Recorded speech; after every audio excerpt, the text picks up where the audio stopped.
পাবনার সাঁথিয়া উপজেলা পরিষদ উচ্চ বিদ্যালয়ের শিক্ষার্থীদের জন্য নির্ধারণ করে দেওয়া হয়েছে নির্দিষ্ট হেয়ার স্টাইল বা চুলের কাটিং। বিদ্যালয়ের নোটিশে বলা হয়েছে 15 এপ্রিল থেকে শিক্ষার্থীদের নির্ধারিত নিয়মে চুল ও হাত পায়ের নখ কেটে পরিপাটি হয়ে বিদ্যালয়ে আসতে হবে, অন্যথায় তা শৃঙ্খলা ভঙ্গ হিসেবে গণ্য হবে।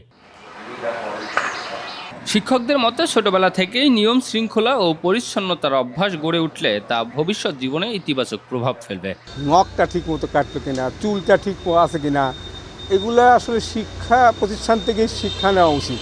এই উদ্যোগকে আমি ব্যক্তিগতভাবে স্বাগত জানাই। স্টাইল মোতাবেক চুল যদি কাটিং না করে সেক্ষেত্রে শাস্তির আওতায় আনা হবে। এই জিনিসটা আমার কাছে খুব আমি এটা পজিটিভলি দেখছি না। আমার সন্তানটা আমি কিভাবে চুল কাটাবো, আমার সন্তান আমি কিভাবে রাখবো, কিভাবে চলাবো, সেটা তো আমার ব্যাপার।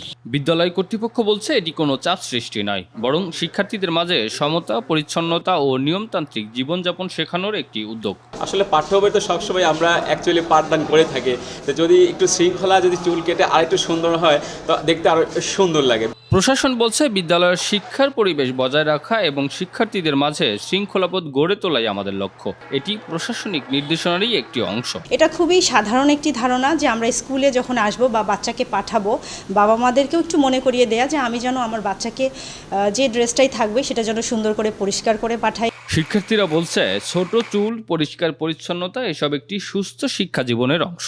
আমরা এই উদ্যোগে খুশি। এটা আমার কাছে অনেক ভালো লাগছে, কারণ সবাই তো একসাথে এটা কাটবে। যেদিন নোটিশ দিয়েছে ওই রকম করে চুল কেটে নিছি, মানে অনেক ভালো। শৃঙ্খলা ও নৈতিক শিক্ষার চর্চাকে গুরুত্ব দিয়ে নেয়া এই উদ্যোগকে ইতিবাচকভাবে দেখার আহ্বান জানিয়েছেন সংশ্লিষ্টরা।